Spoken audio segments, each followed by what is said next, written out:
నమస్కారం అండి. ఈరోజు మీరు వినబో కథ పుట్టగంటి గోపీకృష్ణ గారు రచించినటువంటి నమ్మకం. అతను గొప్పింటి బిడ్డ, కాలు కింద పెట్టే రకం కాదు. ఆమె అట్టడుగు మనిషి. ఏరికోరి ఆమెను పెళ్లాడాడు. పెళ్ళయ్యాకే ధనవంతుల ప్రపంచం ఆమెకు అనుభవంలోకి వచ్చింది. ఆశ్చర్యంగా గమనిస్తోందామె. అత్తారింట్లో ఆమెగా అందరూ రిసీవ్ చేసుకున్నారు.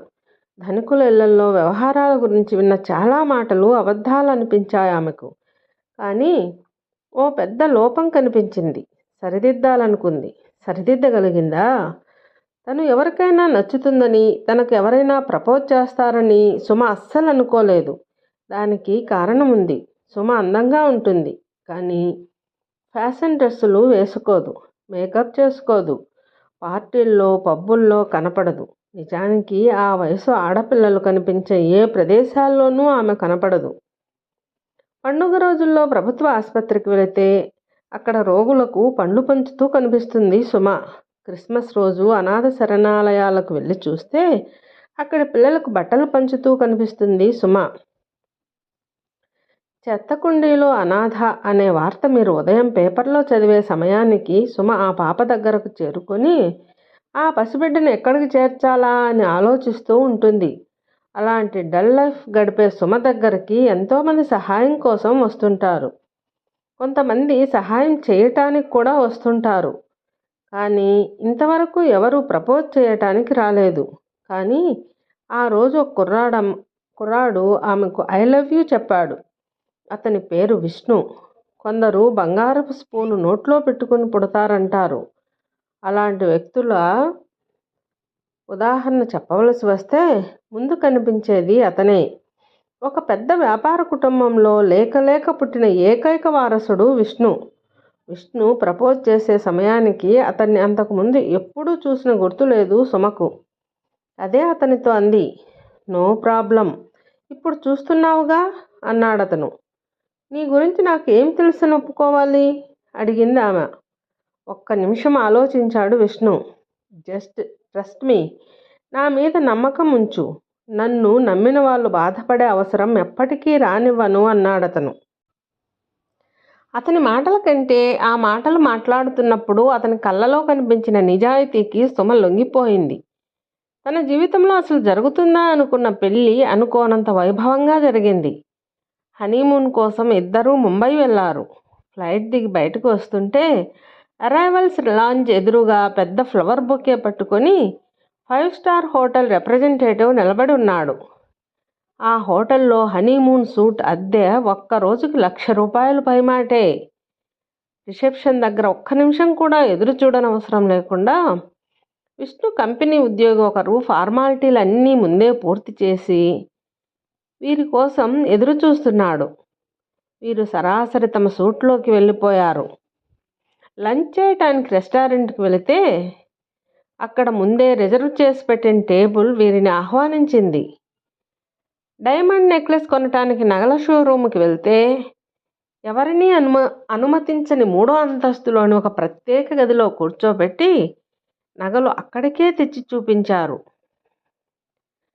సాయంత్రం మెరైన్ డ్రైవ్ పేవ్మెంట్ మీద నడుస్తుంటే కనుచూపు మేరలో కారులో డ్రైవర్ అనుసరిస్తూనే ఉన్నాడు. వీళ్ళు ఏ హోటల్లో డిన్నర్ చెయ్యాలో, ఏ ప్రదేశాలు చూడాలో కూడా ముందే అతని మనుషులు నిర్ణయించేశారు. తిరిగి హోటల్ రూమ్కి వెళ్తుంటే నువ్వు ఇలా ఎప్పుడూ మనుషులతో సంబంధం లేకుండానే ఉంటావా విష్ణు అని అడగకుండా ఉండలేకపోయింది సుమ. అదేంటి అలా అడిగావు ఆశ్చర్యపోతూ అన్నాడు అతను. నువ్వు గమనించావో లేదో, నీ మనుషులు నీ చుట్టూ కోట గోడ కంటే బలంగా గోడ కట్టేశారు. బండిలాగే గుర్రానికి చుట్టూ ప్రపంచం కనపడకుండా ఎలా గంతలు కడతారో నీ కళ్ళకి కూడా అలా గంతలు కట్టారు. నువ్వు చూస్తున్న చూపు నీది కాదు, నువ్వు గడుపుతున్న జీవితం నీది కాదు. ఆఖరికి యావజ్జీవ శిక్ష పడిన ఖైదీ కూడా 12 ఏళ్ల తర్వాత విడుదలవుతాడు. నీ చుట్టూ కట్టిన ఆ గోడను ఛేదించలేకపోతే జీవితాంతం నువ్వు బందీగా మిగిలిపోతావు అని చెప్పిన సుమ మాటలు అతనికి అర్థమయ్యాయో లేదో, కానీ నవ్వేసి ఊరుకున్నాడు. ఇంతలో ట్రాఫిక్ సిగ్నల్ ఎర్రగా మారటంతో కారు ఆగింది. నీ మనుషుల చేతుల్లో అధికారం ఉంటే ఈ కొన్ని క్షణాలు ఇలా వృధా కాకుండా ఎర్రలైటును కూడా పచ్చగా మార్చేవారు కదూ అని సుమ అంటుంటే కారు అద్దం మీద తన చేతి వేళ్లతో టక్ టక్ మని శబ్దం చేసింది ఒక ముసలమ్మ. నల్లటి శరీరానికి గోచీ పెట్టి కట్టిన పల్చటి చీర కాంట్రాస్టుగా మెరుస్తోంది. ముక్కుకి పెద్ద పెద్ద పుడకలు, చెవులకి వేలాడుతున్న బుట్టలు, కాళ్ళకి కడియాలు, మొహాన ఎర్రటి కుంకుమ బొట్టు, మరాఠా గ్రామీణ ప్రాంత కట్టుబొట్టు ఆమెలో ప్రతిఫలిస్తోంది. ఆమె చెయ్యి తాగటం వలన ఆ అద్దం మాసిపోయినట్లు మొహం పెట్టాడు విష్ణు.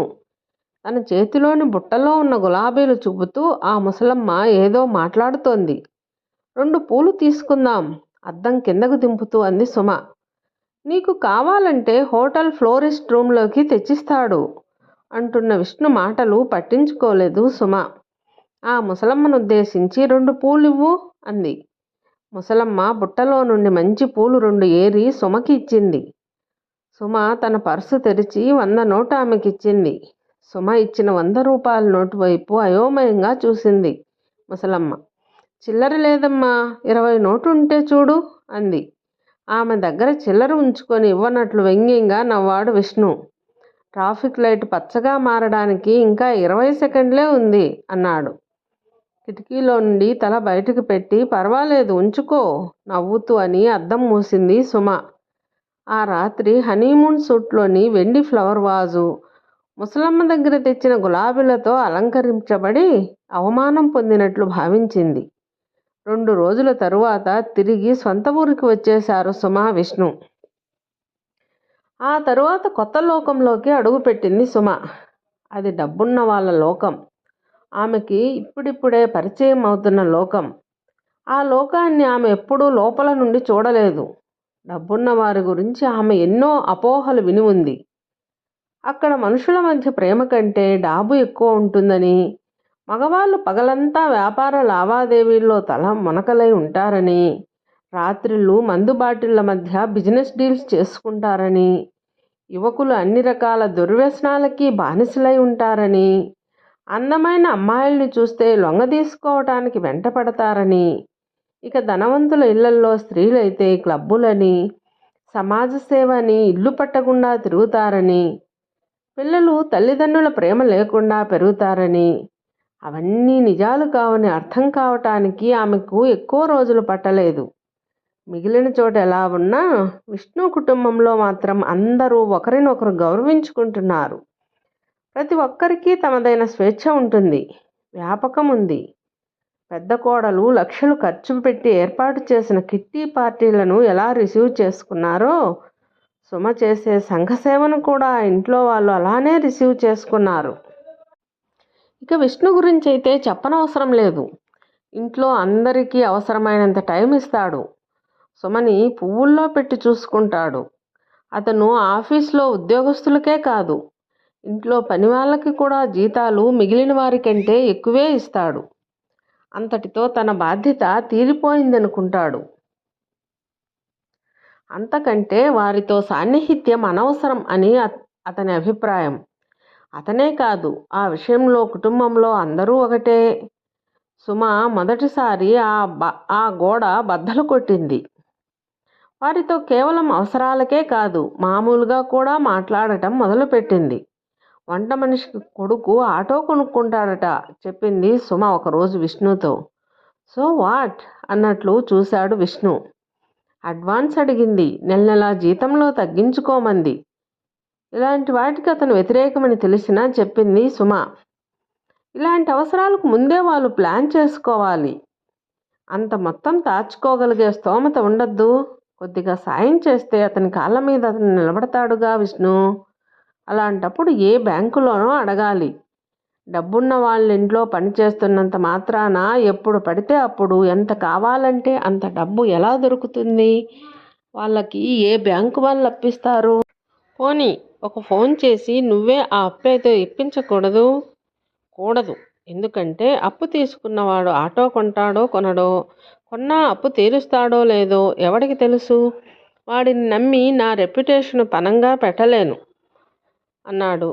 అప్పుడు రెండోసారి అనిపించింది సుమకి, విష్ణు తన చుట్టూ కట్టుకున్న గోడని ఎలా అయినా పగలగొట్టాలని. 2 రోజుల తరువాత వంట మనిషి కొడుకు ఆటో తీసుకొచ్చి సుమకి చూపించి వెళ్తుంటే విష్ణు కూడా చూశాడు. నేను జామీను ఉండి బ్యాంకులో అప్పు ఇప్పించాను చెప్పింది సుమ. అలా అయితే మనం సాయం చేసినట్టు అవదు, అతనికి బాధ్యత తెలుస్తుంది. ఆశ్చర్యకరంగా అతను అభ్యంతరం చెప్పలేదు. బహుశా ఆమె స్వాతంత్రానికి అడ్డు రాకూడదనేమో. సుమ తన కార్యకలాపాలు రెట్టించిన ఉత్సాహంతో కొనసాగిస్తోంది. పెరిగిన స్టేటస్ ఆమెకు తోటి మనుషులకు సాయం చేయటానికి అనేక కొత్త ద్వారాలు తెరిచింది.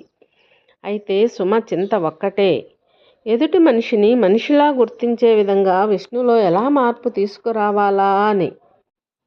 చూస్తుండగానే రోజులు జరిగిపోతున్నాయి.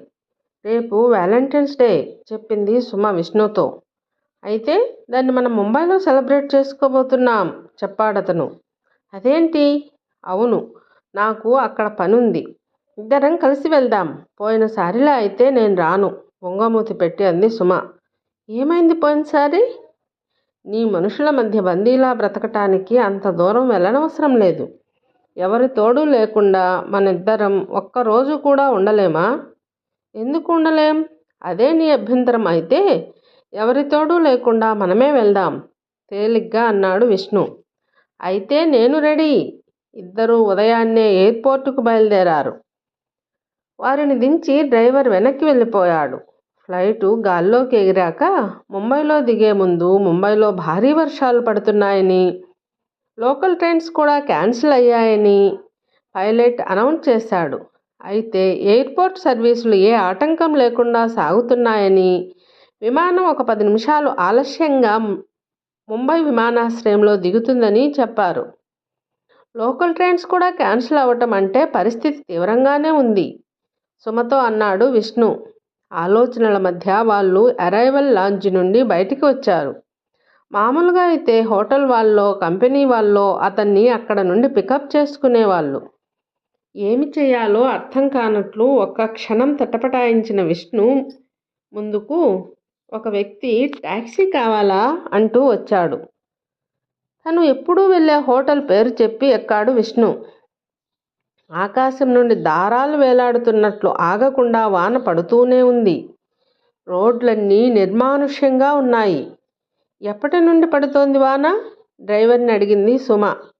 రాత్రంతా ఆగకుండా పడుతూనే ఉంది. ఇవాళంతా ఇలానే పడుతుందని రేడియోలో చెబుతున్నారు. ఆఫీసులకి స్కూళ్ళకి సెలవు కూడా ఇచ్చారు చెప్పాడతను. రైల్లో ఆగిపోవటం ఎప్పుడూ వినలేదే అంది సుమ. ఒక్క రాత్రిలో అడుగుపైనే వాన పడింది. ఇంకా నీరు ఎక్కడికి పోతుంది? పల్ల ప్రాంతాల నుండి నీటిని తోడటానికి పెట్టిన పంపులు పనిచేయలేదు. అందుకే నీళ్లు రైల్వే ట్రాక్ మీదకు వచ్చి చేరాయి. విష్ణు అసహనంగా ఉన్నాడు. సుమ ఆ డ్రైవర్తో మాట్లాడటం అతనికి నచ్చలేదు. అతనికి ఈ వాతావరణం ఏదో భీతి కొల్పుతోంది. రోడ్డు మీద కూడా పెద్దగా ట్రాఫిక్ లేదు. అప్పుడప్పుడు ఒక బస్సు తిరుగుతూ కనిపిస్తోంది. ఎప్పుడన్నా ఒక కారు వెళుతోంది. రోడ్డు మీద నీటిలో మునిగిపోయిన వాహనాలు బొమ్మల్లా కనిపిస్తున్నాయి. కదలకు మొరాయించిన ఆ వాహనాల్ని స్వంతదారులు మరో మార్గం లేక అక్కడే వదిలి ఇళ్ళకి వెళ్ళిపోయినట్లున్నారు. రోడ్డు మీద నీరు ప్రవహిస్తోంది. పూర్తిగా టాక్సీ చక్రాలు నీటిలో మునిగిపోతున్నాయి. అసలు ఈ ప్రయాణం పూర్తవుతుందా అని అనుమానపడుతున్న విష్ణు ఆలోచనలను నిజం చేస్తూ కారు ఇంజిన్ ఆగిపోయింది. ఆ తరువాత ఎన్నిసార్లు ప్రయత్నించినా అది స్టార్ట్ కాలేదు. అసలు ఈ ప్రయాణం పూర్తవుతుందా అని అనుమానపడుతున్న విష్ణు ఆలోచనలను నిజం చేస్తూ కారు ఇంజిన్ ఆగిపోయింది. ఆ తరువాత ఎన్నిసార్లు ప్రయత్నించినా అది స్టార్ట్ కాలేదు. చెరువులా ఉన్న నీటి మధ్య ఆ కారు ఇరుక్కుపోయింది. డ్రైవర్ దిగి బాయ్నెట్ ఎత్తి ఏదో రిపేర్ చేయటానికి ప్రయత్నించాడు. కానీ కుదరలేదు. సారీ సార్, ఇక ఇది నడవదు చెప్పాడతను. ఇలా నడి రోడ్డు మీద ఆపి కారు చెడిపోయిందంటే ప్యాసింజర్లు ఏమవుతారు? విసుక్కున్నాడు విష్ణు. ఇందులో అతని తప్పేముంది? ఇంకో మార్గం చూసుకుందాం పదా అంటూ డోర్ తీసుకుని మోకాలి లోతు నీటిలోకి దిగింది సుమ. మరో డోర్ తెరుచుకుని నీటిలోకి దిగక తప్పలేదు విష్ణుకి. లగేజ్ కారులోనే ఉంచు, తరువాత హోటల్కు చేర్చు అని డ్రైవర్కి చెప్పాడు విష్ణు. ఇద్దరూ ఆ నీటిలో భారంగా నడుస్తూ రోడ్డు పక్కన ఉన్న షాపుల వైపు కదిలారు. అక్కడకు చేరుకునే లోపే పూర్తిగా తడిసిపోయారు. విష్ణు కాళ్ళకి వేసుకున్న షూస్ నీటితో నిండి బరువెక్కిపోయాయి. శరీరం మీద ఉన్న బట్టలన్నీ నీళ్లు కారుతున్నాయి. ఇలాంటి పరిస్థితి అతనికి జీవితంలో ఎదురవటం ఇదే మొదటిసారి. సుమ పరిస్థితి కూడా అలానే ఉంది. కానీ అదేదో అడ్వెంచర్ చేస్తున్నట్లు ఆమెకి ఇదంతా ఉత్సాహంగా ఉంది. ఆ లగేజ్ అలా కారులో ఉంచావేంటి? అడిగింది సుమ. అందులో బట్టలు తప్ప పనికి వచ్చేవి ఏమున్నాయని? వాటిని మోసుకుంటూ తిరగలేం కదా అన్నాడు విష్ణు. విష్ణు జేబులో నుండి ఫోన్ తీసి హోటల్ నెంబర్ రింగ్ చేయబోయాడు. సిగ్నల్స్ లేక కాల్ వెళ్ళలేదు. నీ ఫోన్తో ట్రై చెయ్యి అన్నాడు సుమతో. పక్కనున్న వ్యక్తి కల్పించుకుని చెప్పాడు. ఇక్కడ ఏ నెట్వర్కు పనిచేయటం లేదు. బిక్కమొహం పెట్టిన విష్ణుని చూసి అతనే అడిగాడు. ఎక్కడికి వెళ్ళాలి? తను వెళ్ళవలసిన హోటల్ పేరు చెప్పాడు విష్ణు. అక్కడికి వెళ్ళాలంటే ముందు దాదర్ వెళ్ళాలి. కానీ దాదర్ ప్రాంతం పూర్తిగా నీళ్ళల్లో మునిగిపోయింది.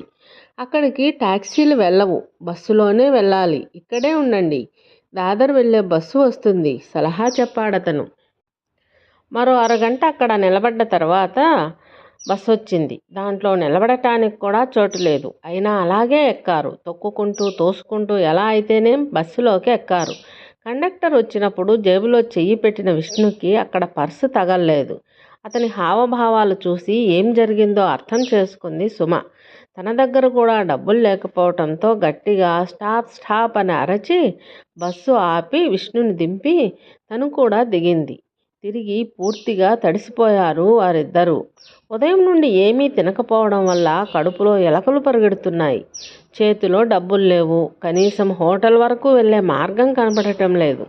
పక్కనే వడాపావ్ అమ్మే దుకాణం ఉంది. హోటల్కి వెళ్ళే దారి గురించి అక్కడ ఎంక్వైరీ చేశారు. దాదాపు 5 కిలోమీటర్ల దూరం ఉంటుందని చెప్పి ఎలా వెళ్ళాలో కూడా చెప్పాడు. 2 వడాపావు తిని వెళ్ళండి. తరువాత చెయ్యి పట్టుకుని నడిస్తే దూరం తెలియకుండా వెళ్ళిపోతారు. వెనక్కి తిరుగుతున్న వాళ్ళకి చెప్పాడతను. డబ్బులు లేవు బ్రదర్ చెప్పింది సుమ. అలా ఎందుకు చెప్పావన్నట్లు చురుక్కున ఆమె వైపు చూశాడు విష్ణు.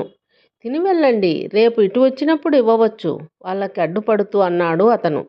అలా రోడ్డు పక్కన నిలబడి వడాపావు తింటానని ఎప్పుడూ అనుకోని విష్ణుకి అవి అంత రుచిగా ఎలా చేశారో తెలియలేదు. ఆ రుచికి కారణం ఆకలి అని అతనికి తెలియదు. కడుపు నిండాక నడవటం కష్టం అనిపించటం లేదు. వాన మాత్రం పడుతూనే ఉంది. వాళ్ళు తడుస్తూనే ఉన్నారు. డబ్బులు తీసుకోకుండా అతను ఎందుకు వడాపావు ఇచ్చాడంటావు? కాసేపటి తరువాత అడిగాడు విష్ణు. మనిషి కాబట్టి, మనిషి అయిన వాడు మరో మనిషిని నమ్మాలి కాబట్టి. నిన్ను అందరూ నమ్మాలని ఎలా నువ్వు అనుకుంటావో నువ్వు కూడా అందరినీ నమ్మగలగాలి. అలా అని 100కి 100% మనుషులందరూ మంచివాళ్ళని కాదు, మోసగాళ్ళు ఉంటారు. ఎక్కడో 10% మంది నమ్మదగని వ్యక్తులుంటారు కాబట్టి. మిగిలిన అందరినీ నమ్మను అంటే సమాజం నడవదు కాబట్టి చెప్పింది సుమ. ట్రాఫిక్ సిగ్నల్స్ దగ్గర లైట్లు కూడా వెలగటం లేదు. అసలు ట్రాఫిక్కే లేకపోతే వాటి అవసరం మాత్రం ఏముంటుంది? వాటిని దాటబోతుంటే సాబ్ అన్న పిలుపు వినిపించింది. పిలిచింది ఎవరా అని పక్కకి చూస్తే నెత్తి మీద తడవకుండా ప్లాస్టిక్ కవర్ కప్పుకున్న ముసలమ్మ కనిపించింది. పోయినసారి ముంబై వచ్చినప్పుడు కనిపించిన ముసలమ్మే. గులాబీలు తీసుకోండి సాబ్, ప్రేమికుల రోజు కదా, ఈ రోజు ఇవ్వటానికి ఇంతకంటే మంచి బహుమతి ఏమీ ఉండదు అంది ముసలమ్మ విష్ణుతో. డబ్బులు లేవవ్వా, అలవాటు లేని ఆ మాట మొదటిసారి అన్నాడు విష్ణు. ఆ మాట వింటూనే 2 పూలు తీసి అతని చేతిలో పెట్టింది ఆ ముసలమ్మ. అవసరం లేదంటే అదో మాట, డబ్బులు లేవని పూలు తీసుకోకుండా ఎందుకుండాలి? వద్దంటున్నా అతని మాట్లాడనివ్వకుండా ఆపుతూ అంది. నేను మళ్ళీ నీకెందుకు కనిపిస్తాను? నీ డబ్బులు నీకు ఎలా ఇవ్వగలను అన్నాడు విష్ణు. నాకు డబ్బులు ఇవ్వటానికి మళ్ళీ వ్యాలంటైన్స్ డే వరకు నీకు సమయం ఉంది. కానీ గులాబీలు నీ పక్కనున్న మ్యామ్ సాబుకి ఇవ్వటానికి కొంత సమయమే ఉంది. ఈరోజు వాడకపోతే ఈ గులాబీల జీవితానికి అర్థం లేదు.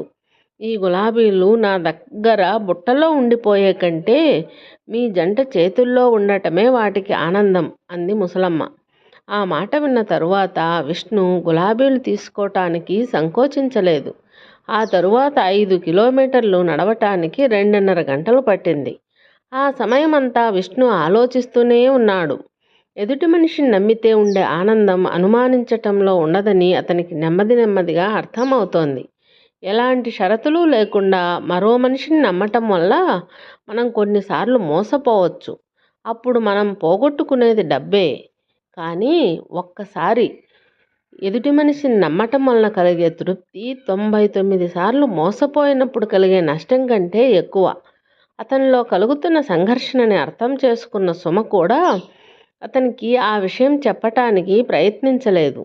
అది ఒకరు చెబితే అర్థం చేసుకునే విషయం కాదు, ఎవరికి వారు అనుభవించి అర్థం చేసుకునే విషయం. అతనిలో ఇంకా ఏదైనా కొద్ది సంఘర్షణ ఉంటే అది వాళ్ళు హోటల్ చేరుకునేటప్పటికి తొలగిపోయింది. అక్కడ గేటు బయట ఎదురుచూస్తూ కనపడ్డాడు టాక్సీ డ్రైవర్. అతను వీళ్ళ లగేజ్ తీసుకురావటమే కాదు, టాక్సీలో పారేసుకున్న పర్సు కూడా తెచ్చాడు. అవి అందజేస్తున్నప్పుడు ఆ టాక్సీ డ్రైవర్ కళ్ళల్లో కనిపించిన ఆనందం చూసిన తరువాత ఇన్నాళ్ళు తను ఏం పోగొట్టుకున్నాడో పూర్తిగా అర్థమైంది విష్ణుకి. అదండి కథ. మరో మంచి కథతో మళ్ళీ కలుద్దాం. బాయ్.